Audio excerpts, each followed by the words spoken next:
प्रपन्नम, आप मेरे गुरुजी, मैं आपका चेला, क्या मांगना है? नकुल सहदेव से कहा तुम भी कुछ कहो। केशव, तीनों भाइयों की सेवा मिलती रहे और बार बार आपका दर्शन मिलता रहे, और क्या मांगे हम?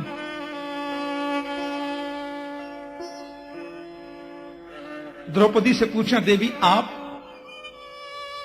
द्रौपदी बोली, मेरे तो सखा हैं आप, ये भाव कभी मेरे मन से निवृत्त न हो। आपने सखी कहा दुलार से, ये भाव बनाए रखना केशव। लेकिन क्रांति तो तब आई जब बारी सुभद्रा की। गोविंद ने सुभद्रा की ओर देखा, तुम भी कुछ कहो बहन। प्रभु की बहन है, जो मांगोगी सो देंगे। ब्रह्मा और शिव का पद भी मांगोगी तो निसंकोच भाव से दूंगा। त्रिलोकी का ऐश्वर्य भी चाहिए तो आज जरूर दूंगा, भुआ ने भगवान कहा है मुझे। द्रौपदी को लगा खास बहन है, पता नहीं क्या मांगे। माता कुंती को लगा मेरी छोटी बहू कोई संसार की वस्तु न मांग ले। वैसे जानते तो सभी हैं कि गोविंद की बहन है, यह गलती हो नहीं सकती। मांगो। सुभद्रा के सिर पे हाथ रख दिया, जो मांगेगी सो देंगे। सुभद्रा ने अपनी साड़ी का पल्लू ऐसे कर दिया, जो मांगूंगी दोगे, मांगना। कृष्ण त्वदीय पद पंकज पंजरान्ते अद्यैव मे विशतु मानस राजहंस। कृष्ण त्वदीय पद पंकज पंजरान्ते अद्यैव मे विशतु मानस राजहंस। प्राण प्रयाण समये कफवात पित्तै कंठावरोधन विधौ स्मरणं कुतस्ते। बस यही वर दे दो गोविंद, मेरा मन रूपी राजहंस आप ही आज ही आपके चरणों में लग जाए। मेरा मन आपके चरणों के अलावा कहीं जावे ही नहीं। क्या कहा? मेरे चरणों की भक्ति ना समझ है। लोगों को जब दिखना बंद हो जाता है, कानों से सुनना बंद हो जाता है, हाथ से माला छूट छूट के गिरने लग जाती है, कमर 3 जगह से टेढ़ी हो जाती है, 32 दांत निकल के बाहर आ जाते हैं, तब लोग मेरी भक्ति करने चलते हैं। तू अभी से इस अवस्था में इस अवस्था में मेरे चरणों की भक्ति मांगती है। बोली प्राण प्रयाण समय कफवात पित्तै। क्योंकि प्राणों के प्रयाण का समय जब आता है गोविंद, कपिल जी कहते हैं कंठे घुर घुरायते। सांख्य में भगवान कपिल उपदेश करते हैं, प्राण प्रयाण समय, प्राणों के प्रयाण का समय जब आता है तो कंठ अवरुद्ध हो जाता है। कंठावरोधन विधौ स्मरणं कुतस्ते। बचपन से अभ्यास न रहा, मन बचपन से तुम्हारे चरणों में न लगा तो बुढ़ापे में क्या खाक लगेगा।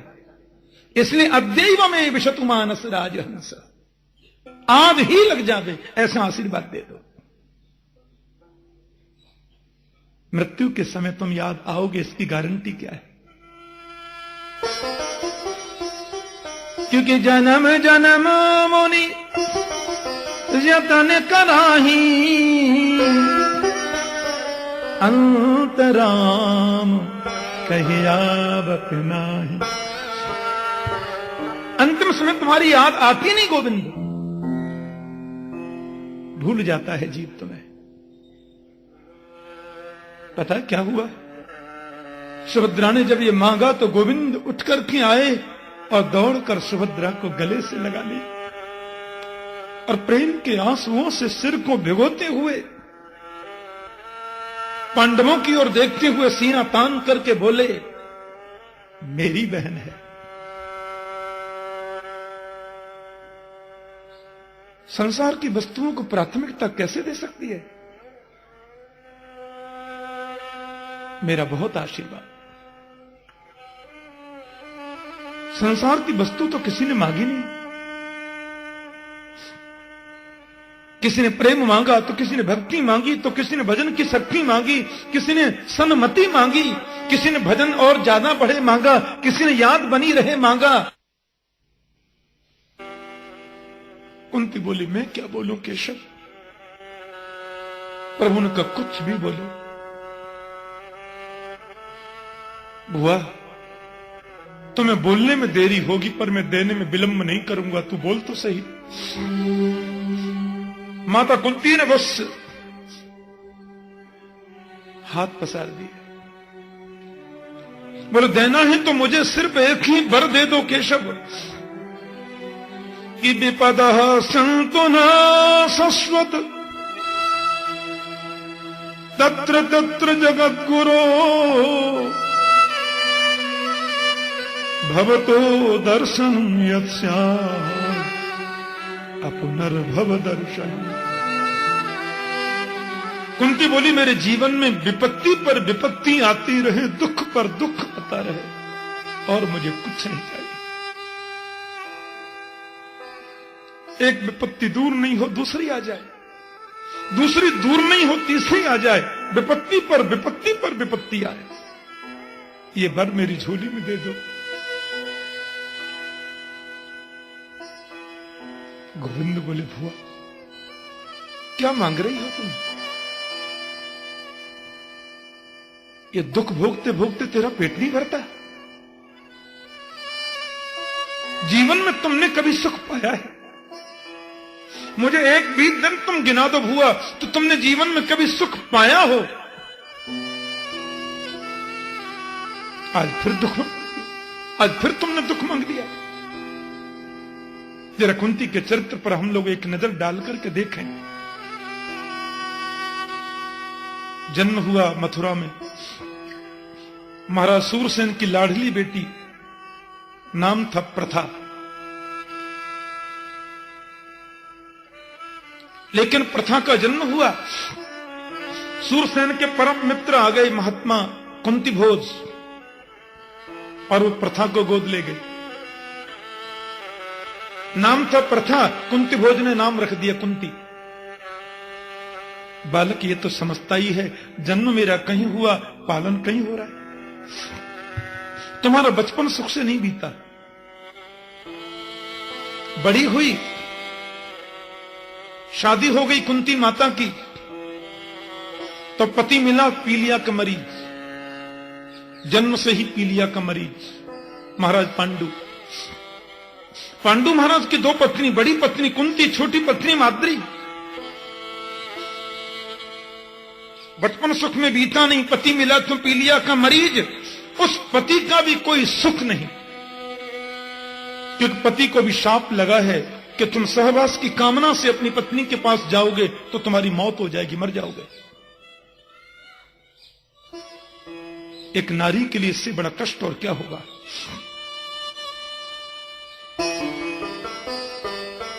ये तो भला हो बुआ, संत दुर्वासा को जो बचपन में तुम्हें मंत्र देकर गए, उस सदगुरु की कृपा हुई जो तुमने उनकी सेवा की, और वो बोल गए बेटी ये मंत्र रखो, जिस देव को चाहोगी वो आएगा। उस मंत्र की कृपा से 3 आपके, 2 माद्री के 5 पांडव हुए। तब हुआ पति भी तुम्हें मिला तो पीलिया का मरीज, उस पति का भी कोई सुख नहीं, और भर जवानी में उस पति की मौत हो गई। एक दिन वो अपने मन को काबू में न रख सके, महाराज पांडु माद्री की ओर आकृष्ट होकर के चले, और माद्री का स्पर्श करते काम भावना से तुरंत मर गए। माद्री ने सोचा मेरी वजह से पति के, वो पति के संग सती हो गई, अपने दोनों बेटे कुंती को दे गई। पति भी मिला पीलिया का मरीज, उस पति का भी सुख नहीं, उस पति की भी भर जवानी में मौत हो गई। एक भारत की विषम परिस्थितियों में पलने वाली विधवा नारी ऐसी परिस्थिति में अपने 5 पुत्रों का पालन कैसे कर सकती है, जिसके 5 पुत्रों को मारने के लिए गांधारी के 100 बेटा 24 घंटे तैयारी में रहते, सिवाय इसके कोई काम नहीं कि पांडवों को कैसे मारा जाए। कभी तेरे पुत्रों को जहर देके मारना चाहा, कभी लाक्षा भवन में जला करके मारने का षड्यंत्र किया, कभी भरी सभा में तेरी पुत्र वधू को अपमानित करने का प्रयास किया, निर्वस्त्र करके उसको अपमानित किया। 12 वर्ष का वनवास, 1 वर्ष का अज्ञातवास, उसमें भी हर तीसरे दिन कोई न कोई नाटक करने पहुंच जाते कौरव। पर हुआ तेरा आशीर्वाद, तेरे पुत्रों ने कभी धर्म को नहीं छोड़ा, धर्म के विपरीत कभी नहीं चले। उसका परिणाम क्या हुआ जानते हो? 13 वर्ष का वनवास भोगने के बाद पांडवों को विजयश्री मिली, युद्ध में कौरव मारे गए, ये तकलीफ ही थी। और आज तेरे बेटा युधिष्ठिर महाराज भारत के सम्राट बने, तुम राजमाता कहलाने की अधिकारिणी बनी, जीवन में तुमने कभी सुख पाया नहीं, और आज भरी सभा में तुमने मुझे भगवान कहा और मैंने तुमसे मांगने के लिए कहा, तो आज झोली पसार के तुमने फिर दुख मांग लिया। ये दुख भोगते भोगते तेरा पेट नहीं भरता। माता कुंती ने बहुत सुंदर बात कही, गोविंद, जिस दुख में तुम्हारी याद आती है वो दुख नहीं, सबसे बड़ा सुख है। क्योंकि विपदो नैव विपदः संपदो नैव संपदा, विपद विस्मरणं विष्णो संपत नारायण स्मृति। वास्तव में तो विपत्ति को विपत्ति नहीं कहते, संपत्ति को संपत्ति भी नहीं कहते। सबसे बड़ी विपत्ति तो यही है कि जीव तुमको भूल जाए। विपद विस्मरणम विष्णु संपत नारायण स्मृति। हनुमान जी ने कहा सुंदरकांड में कि कह हनुमंत विपत्ति प्रभु सोई,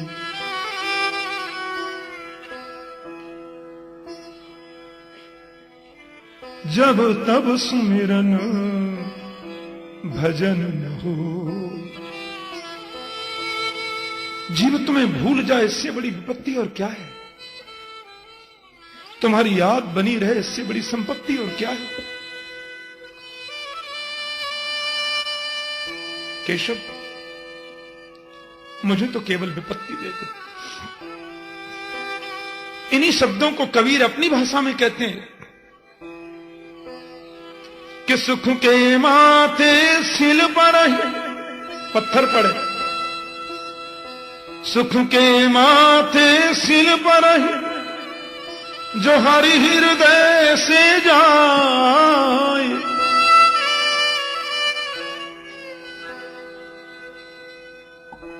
बलिहारी वहां दुख की जो पल पल नाम जपा।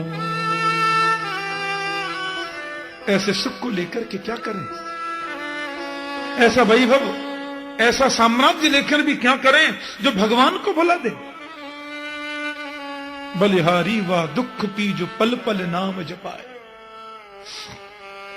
क्योंकि भवतो दर्शनम यत्स्यात् अपनर्भव दर्शनम। मैं कहां तक गिनाऊं?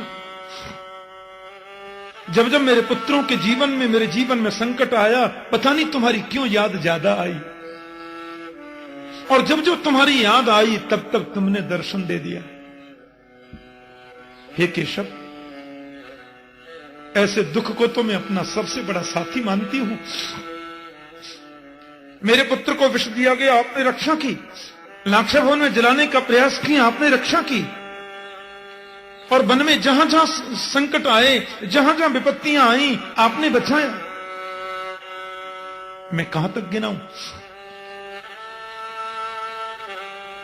अभी अभी आपने मेरी पौत्र वधू के गर्भ में प्रवेश करके मेरे प्रपौत्र को बचा लिया। तो आज गोविंद मेरे सामने जो खड़े हैं वो उस दुख का ही तो फल है। और जो दुख मुरलीधर से मिला है वो दुख नहीं है, वो तो सबसे बड़ा सुख है। प्रभु ने कुंती को प्रणाम करके कहा नाम हुआ यह मैं बिल्कुल नहीं दे सकता।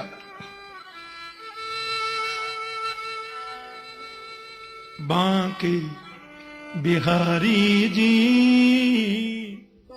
दूर करहु दुख मेरा, बांके बिहारी जी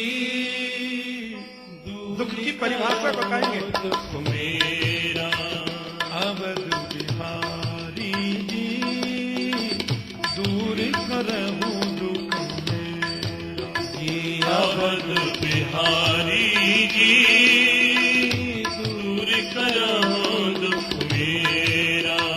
सुना है जो तेरे दर पे आवे, सुना है जो तेरे दर पे आवे, उसके सब दुखड़े मिट जावे, उसके सब दुखड़े मिट जावे।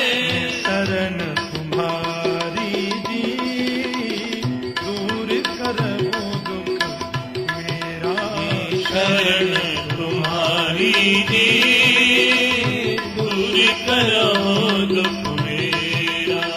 बांके बिहारी जी दूर करो दुख मेरा, ये बांके बिहारी जी दूर करो दुख मेरा। जन्म जन्म का मैं हूँ भटका, जन्म जन्म का मैं हूँ भटका, बेड़ा भमर में अटका, मेरा आज भंवर में अटका।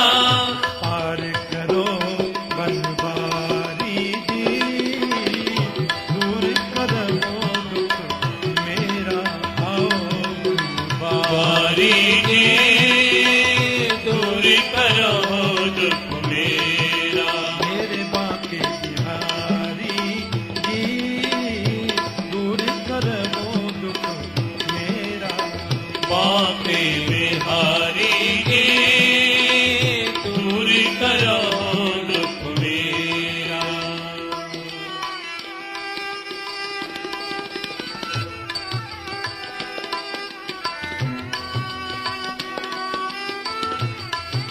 तुम्हारी स्मृति बनी रहे, तुम्हारा विस्मरण ही सबसे बड़ा दुख है। और विस्मरण रूपी दुख को तुम ही दूर कर सकते हो, कौन करेगा।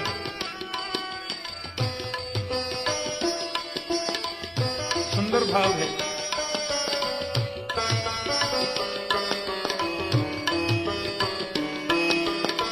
सबरी अहिल्या गणिका नारी, सबरी अहिल्या गणिका नारी, सब ही तुमने पार उतारी, सब ही तुमने पार उतारी। अब हमारी बारी जी दूर करो दुख मेरा, हमरे बारी जी दूर करो दुख मेरा। मेरे बांके बिहारी जी दूर करो दुख मेरा, बांके बिहारी जी दूर करो दुख मेरा। अब तो मेरी बारी है।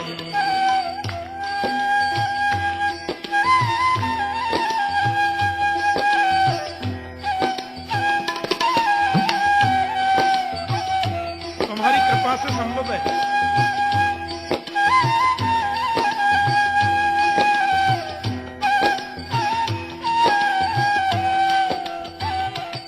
लेकिन दुख क्या है ये तो बताओ। वैभव चाहिए, संपत्ति चाहिए, बोल नहीं ये कोई दुख नहीं है। तुमसे बड़ा दुखी है कि मैं तुम्हें भूल गया हूं। अब इस दुख की निवृत्ति यह है कि अंतिम क्षणों में मुझे आके दर्शन दे देना। भगवान का सुदर्शन चक्र लेके आवे कि धनुष बाण लेके आवे, कौन सी झांकी पसंद है तुम्हें? मोर मुकुट पीतांबर धारी, मोर मुकुट पीतांबर धारी, संग में हो श्री राधिका प्यारी, संग में हो श्री राधिका प्यारी, संग में हो ब्रज भानु दुलारी, संग में हो ब्रज दुलारी, मोहन गिरवर धारी जी, दूर करो दुख मेरा गिरवर धारी जी, दूर करो दुख मेरा। बाके बिहारी जी, दूर करो दुख मेरा। बाके बिहारी जी, दूर करो दुख मेरा। दो टूक मना कर दी, बहुत भोग लिया, बहुत हो गया, ये नहीं दो पाऊंगा मैं। कुंती बोली दुख नहीं दे सकते, एक काम तो कर सकते हो। गोविंद बोले क्या? बोले स्नेह पास मिमाम छिंदी, ये जो ममता की डोर बंधी है ना, इसको तोड़ दे गोविंद। इतना तो कर सकते हो। अब मैं बिल्कुल निवृत्त होना चाहती हूं। मैं चाहती हूं कि वृत्तियां संसार में भटकना बंद कर दें और तुम्हारे चरणों से जुड़ जाएं, बस। इसलिए स्नेह पास मिमाम छिंदी। गोविंद बोले वो तो पहले ही टूटी हुई है, उसको मैं क्या तोड़ूं? माता कुंती तो महानात्मा है। प्रभु ने भक्ति का वचन दिया, उत्तरोत्तर तुम्हारी भक्ति बढ़े, और जहां भक्ति जाती है वहां गोविंद तो ऑटोमेटिक जाते। लेकिन कुंती माता को प्रभु समझा करके भोजन आदि से निवृत्त होकर के रात्रि में गोविंद ने देखा कि युधिष्ठिर के कमरे में रोशनी आ रही है। क्या बात है? अच्छा, कृष्ण गोविंद जो हैं वो युधिष्ठिर जी को पिता तुल्य आदर देते हैं। वो हैं भुआ के बेटे, बड़े भाई, लेकिन गोविंद उनको पितृतुल्य आदर देते हैं। युधिष्ठिर जी को बहुत सम्मान देते हैं। भीमसेन से तो कभी कभी विनोद भी कर लेते हैं। अर्जुन से तो बहुत प्यार रखते हैं और नकुल सहदेव के प्रति वात्सल्य दृष्टि है। लेकिन युधिष्ठिर को तो प्रभु प्रणाम करते हैं। गोविंद आ गए रात के समय युधिष्ठिर के कक्ष में। दादाजी क्या बात है? महाराज, युधिष्ठिर जी आंख बंद करके बैठे और आंखों से आंसू झर रहे हैं। क्यों रो रहे हैं आप? गोविंद में बहुत बड़ा पापी है। अरे क्या करना है इस पृथ्वी के टुकड़े का? मेरी इस लोकेशना ने कितना बड़ा अन्याय कर दिया, तुम्हें मालूम है कन्हैया? राज्य पद की इच्छा ने कितना बड़ा अनर्थ कर दिया। लाखों स्त्रियां विधवा हो गईं, हजारों बच्चे अनाथ हो गए, कितने वीर मारे गए बेमौत। ये मेरी वजह से हुआ, क्योंकि मेरे मन में यह इच्छा थी कि मैं भारत का सम्राट बन जाऊं, मैं भारत का राजा बन जाऊं, हस्तिनापुर का अधिकार मुझे मिले। क्या करना इस टुकड़े का?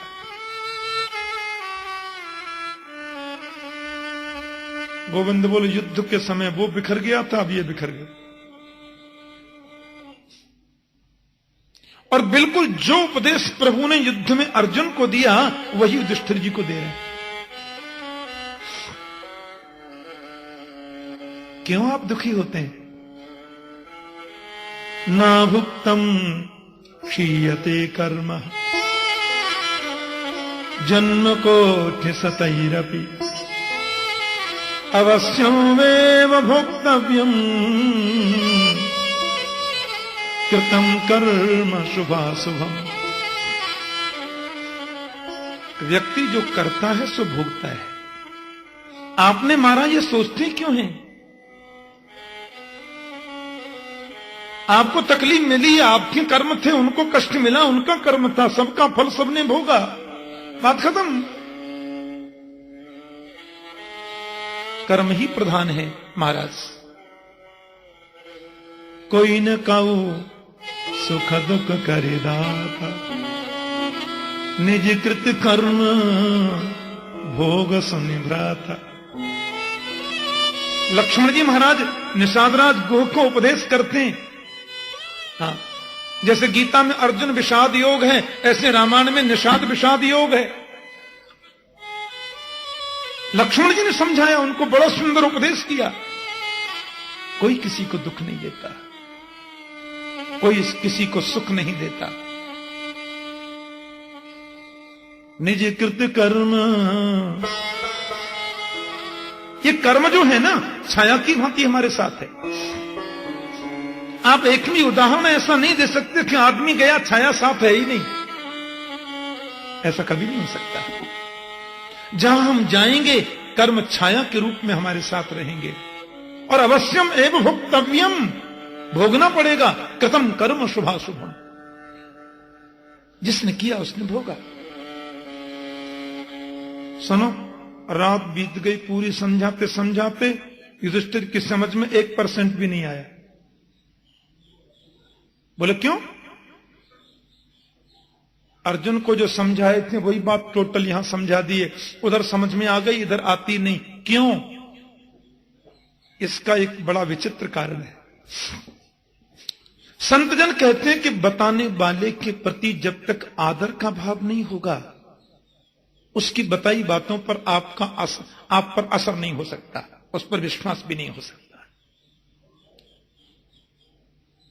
अब बात यह कि अर्जुन जब गीता सुन रहे हैं तो अर्जुन तो स्पष्ट बोलते हैं, शिष्यस्तेहम साधिमाम ताम प्रपन्नम। अर्जुन बड़े जिज्ञासु बनकर के पूछ रहे हैं और शिष्यत्व स्वीकार करते हैं। गुरु दृष्टि है गोविंद के प्रति। लेकिन युधिष्ठिर महाराज की नजर में तो कन्हैया नन्हा बालक है। इनकी आंखों पर चश्मा तो वात्सल्य का है। कर लो बात। ठीक है, वो ये भी मानते हैं, युधिष्ठिर जी ये जानते हैं कि भगवान है, वो ये भी जानते हैं कि साक्षात परब्रह्म है, पर गोविंद जब सामने आते हैं तो चश्मा वात्सल्य का लग जाता है। ओह मेरा गोपाल है। तभी तो जब भगवान द्वारिका जाने लगे, कथा आएगी आगे, तो युधिष्ठिर जी ने अर्जुन से कहा तुम उनके साथ में जाओ। जब भगवान विजय दिलाकर जा रहे थे भीष्म पितामह के उपदेश के बाद, बोले अर्जुन तुम इनके साथ में जाओ। अर्जुन बोले क्यों? इनका सेनापति है, सेना भी है, मैं ही साथ क्यों जाऊं? युधिष्ठिर बोले जिद नहीं करते, जल्दी जाओ। बोले क्यों जाऊं? तुमको पता नहीं कितना महंगा कुंडल पहन रखा है, कितना महंगा हार, कितनी महंगी करधनी है, जंगल में चोर डाकू ने छुड़ा लिया तो? अर्जुन बोले कर लो बात। जिनकी कृपा से हमने कौरवों के सेना रूपी सागर को ऐसे पार कर लिया जैसे कोई गाय के बछड़े के खुर के गड्ढे को पार कर लेता है, उनके हार को कोई चोर छुड़ा सकता है? अरे नहीं, भील आते हैं बीच में, भीलों की नगरी है, साथ में जाओ और जंगल पार करा के आओ। इतना सब देखने के बाद भी युधिष्ठिर को गोविंदा भी बालक ही दिखाई देते, वात्सल्य भाव, उनकी दृष्टि ऐसी।